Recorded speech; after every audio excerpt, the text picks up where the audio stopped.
ಇನ್ನು ಕೇರಳ ಸರ್ಕಾರದ ನಡೆಗೆ ಸಿಎಂ ಸಿದ್ದರಾಮಯ್ಯ ವಿರೋಧವನ್ನ ವ್ಯಕ್ತಪಡಿಸ್ತಾ ಇದ್ದಾರೆ. ತಕ್ಷಣವೇ ಮಸೂದೆಯನ್ನ ಹಿಂಪಡೆಯುವಂತೆ ಎಕ್ಸ್ ನಲ್ಲಿ ಆಗ್ರಹಿಸಿದ್ದಾರೆ. ಕೇರಳ ಸರ್ಕಾರದ ನಡೆಗೆ ಸಿಎಂ ಸಿದ್ದರಾಮಯ್ಯ ವಿರೋಧವನ್ನ ವ್ಯಕ್ತಪಡಿಸ್ತಾ ಇರುವಂತದ್ದು. ತಕ್ಷಣವೇ ಮಸೂದೆಯನ್ನ ಹಿಂಪಡೆಯುವಂತೆ ಎಕ್ಸ್ ನಲ್ಲಿ ಆಗ್ರಹಿಸ್ತಾ ಇದ್ದಾರೆ. ಕೇರಳ ಮುಖ್ಯಮಂತ್ರಿ ಪಿಣರಾಯಿ ವಿಜಯನ್ಗೆ ಒತ್ತಡವನ್ನ ಹೇರಲಾಗ್ತಾ ಇದೆ. ಮುಖಾಂತರ ಕಾಸರಗೋಡಿನ ಕನ್ನಡಿಗರಿಗೆ ಅನ್ಯಾಯವಾಗ್ತಾ ಇದೆ. ಭಾಷಾ ಅಲ್ಪಸಂಖ್ಯಾತರ ಮೂಲಭೂತ ಹಕ್ಕು ದಮನ ಆಗ್ತಾ ಇದೆ. ಕನ್ನಡದ ಬದಲು ಪ್ರಥಮ ಭಾಷೆ ಮಲಯಾಳಂ ಯಾಕೆ? ಕೇರಳದ ಶಾಲೆಗಳಲ್ಲಿ ಕನ್ನಡ ಕಗ್ಗೋಲೆ ಆಗ್ತಾ ಇದೆ. ಕೇರಳ ಕನ್ನಡ ಮಾಧ್ಯಮ ಶಾಲೆಗಳಲ್ಲಿ ಮಲಯಾಳಂ ಹೇರಿಕೆಯನ್ನ ಇದೀಗ ವಿರೋಧ ವ್ಯಕ್ತವಾಗ್ತಾ ಇರುವಂತದ್ದು. ಕೇರಳದಲ್ಲಿ ಕನ್ನಡ ಸಂಹಾರ ಆಗ್ತಾ ಇದೆ. ಪ್ರಥಮ ಭಾಷೆಯಾಗಿ ಮಲಯಾಳಂ ಕಲಿಕೆ ಕಡ್ಡಾಯ ಮಾಡಲಾಗ್ತಾ ಇದೆ. ವಿಧಾನಸಭೆಯಲ್ಲಿ ಬಿಲ್ ಪಾಸ್ ಮಾಡಿದೆ ಕೇರಳ. ಈ ಕುರಿತಾಗಿ ಗಡಿ ಜಿಲ್ಲೆ ಕಾಸರಗೋಡಿನ ಕನ್ನಡಿಗರಿಗೆ ಇದರಿಂದ ಅನ್ಯಾಯ ಆಗ್ತಾ ಇದೆ.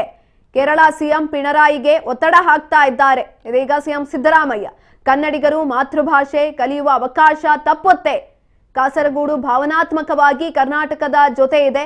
ಕನ್ನಡದ ಭಾಷೆ ಸಂಸ್ಕೃತಿ ಸಾಹಿತ್ಯದ ಜೊತೆ ನಿಂತಿದೆ. ಕಾಸರಗೋಡು ಕನ್ನಡಿಗರಿಗೆ ಅನ್ಯಾಯ ಮಾಡ್ತಾ ಇದೆ, ಅನ್ಯಾಯ ಆಗ್ತಾ ಇದೆ. ಅಲ್ಲಿ ಇರುವಂತಹ ಕನ್ನಡಿಗರಿಗೆ ಕಾಸರಗೋಡು ಕನ್ನಡಿಗರ ಹಿತವನ್ನ ರಕ್ಷಿಸಬೇಕು.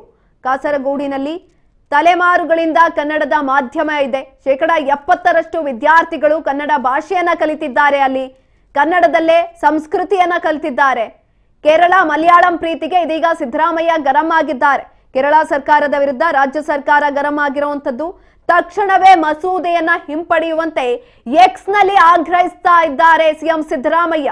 ಕೇರಳ ಸಿಎಂ ಪಿಣರಾಯಿ ವಿಜಯನ್ಗೆ ಒತ್ತಡವನ್ನ ಹೇರ್ತಾ ಇರುವಂತದ್ದು. ಈ ಮುಖಾಂತರ ಕಾಸರಗೋಡಿನ ಕನ್ನಡಿಗರಿಗೆ ಅನ್ಯಾಯವಾಗ್ತಾ ಇದೆ.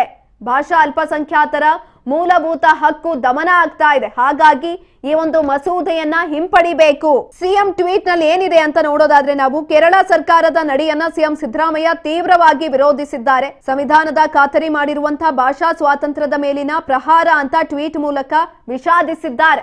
ಈ ಬಗ್ಗೆ ಹೆಚ್ಚಿನ ಮಾಹಿತಿಯನ್ನ ತಿಳ್ಕೊಳ್ತಾ ಹೋಗೋಣ. ನಮ್ಮ ಪ್ರತಿನಿಧಿ ಬಸವರಾಜ್ ಹುಗಾರ್ ಸಂಪರ್ಕದಲ್ಲಿದ್ದಾರೆ. ಬಸವರಾಜ್, ಕೇರಳ ಸರ್ಕಾರದ ನಡೆಗೆ ಇದೀಗ ಸಿಎಂ ಸಿದ್ದರಾಮಯ್ಯ ವಿರೋಧವನ್ನು ವ್ಯಕ್ತಪಡಿಸ್ತಾ ಇರುವಂತದ್ದು. ಜೊತೆಯಲ್ಲಿ ಕರ್ನಾಟಕದಲ್ಲೂ ಕೂಡ ಇದಕ್ಕೆ ವಿರೋಧ ವ್ಯಕ್ತವಾಗ್ತಾ ಇದೆ. ಹೆಚ್ಚಿನ ಮಾಹಿತಿ ಕೊಡೋದಾದ್ರೆ ಸುಕನ್ಯಾ, ಕೇರಳ ರಾಜ್ಯ ಸರ್ಕಾರ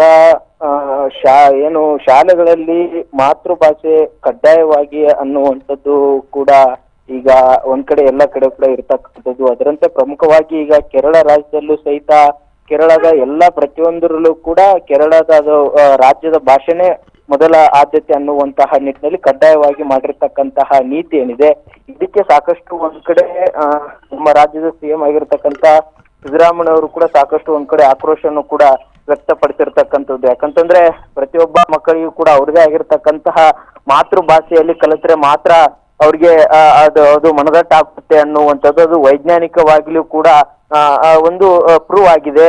ಆದ್ರೂ ಸಹಿತ ಕೇರಳ ಸರ್ಕಾರ ಎಲ್ಲ ಒಂದ್ ಕಡೆ ಆ ಒಂದು ಪ್ರಥಮ ಭಾಷೆಯಾಗಿ ಮಲಯಾಳಂ ಅಂತಕ್ಕಂಥದ್ದು ಕಡ್ಡಾಯಗೊಳಿಸಿರ್ತಕ್ಕಂಥದ್ದು ಸರಿಯಾದ ನಡೆ ಅಲ್ಲ ಅನ್ನುವಂಥದ್ದು ಭಾಷಾ ಮಸೂದೆ 2025 ಸಂವಿಧಾನ ಖಾತ್ರಿಪಡಿಸುವ ಭಾಷಾ ಸ್ವಾತಂತ್ರ್ಯದ ಮೇಲಿನ ಪ್ರಹಾರವಾಗಿದೆ ಅನ್ನುವಂಥದ್ದನ್ನು ಕೂಡ ಕೇರಳ ಸರ್ಕಾರದ ವಿರುದ್ಧವಾಗಿ ವಾಗ್ದಾಳಿಯನ್ನು ಕೂಡ ಈಗಾಗಲೇ ಸಿಎಂ ಸಿದ್ದರಾಮಯ್ಯ ಕೂಡ ಮಾಡಿರ್ತಕ್ಕಂಥದ್ದು. ಯಾಕಂತಂದ್ರೆ ಪ್ರಮುಖವಾಗಿ ಈ ಒಂದು ಕಾನೂನು ಏನಾದ್ರೂ ಜಾರಿಗೆ ಬಂದ್ರೆ ಕೇರಳದ ಗಡಿ ಜಿಲ್ಲೆಗಳಲ್ಲಿ ಏನು ನಮ್ಮ ಕಾಸರಗೋಡಿನಲ್ಲಿ ವಾಸ ಮಾಡತಕ್ಕಂತಹ ಕನ್ನಡಿಗರೇನಿದ್ದಾರೆ ಅಲ್ಲಿ ಕೂಡ ಅವರ ಮಾತೃಭಾಷೆ ಕನ್ನಡವಾಗಿದೆ.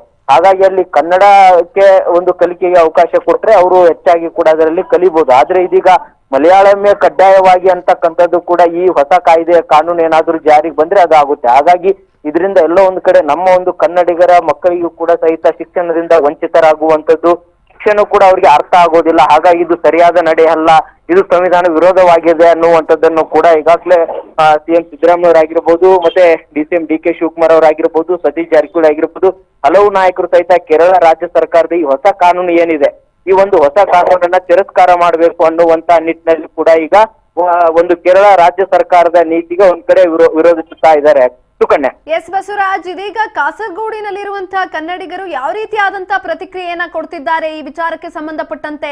ಸುಕನ್ಯಾ, ಒಂದ್ ಕಡೆ ಈಗ ಕೇರಳದಲ್ಲಿ ರಾಜ್ಯ ಸರ್ಕಾರ ಈ ಒಂದು ಮಲಯಾಳಂ ಅಂತಕ್ಕಂಥ ಭಾಷೆಯನ್ನ ಕಡ್ಡಾಯವಾಗಿ ಪ್ರಥಮ ಭಾಷೆ ಕಡ್ಡಾಯವಾಗಿ ಕೂಡ ಏನು ಜಾರಿಗೊಳಿಸಿದೆ. ಈ ಒಂದು ಕಾನೂನು ವಿಚಾರಕ್ಕೆ ಸಂಬಂಧಪಟ್ಟಂತೆ ಈಗಾಗಲೇ ಅಲ್ಲಿರ್ತಕ್ಕಂಥವ್ರು ಕೂಡ ಅಸಮಾಧಾನ ಕೂಡ ವ್ಯಕ್ತಪಡಿಸ್ತಾ ಇದ್ದಾರೆ. ಆದ್ರೆ ಇದನ್ನ ಸರ್ಕಾರದ ಮಟ್ಟದಲ್ಲಿಯೂ ಕೂಡ ಹೋರಾಟವನ್ನ ಮಾಡಿ ಇದನ್ನ ನಿಲ್ಲಿಸಬೇಕಾಗಿದೆ. ಹಾಗಾಗಿ ಈಗ ಸಿಎಂ ಸಿದ್ದರಾಮಯ್ಯವರು ಕೂಡ ಒಂದ್ ಕಡೆ ತೀವ್ರವಾಗಿ ಖಂಡಿಸಿದ್ದಾರೆ.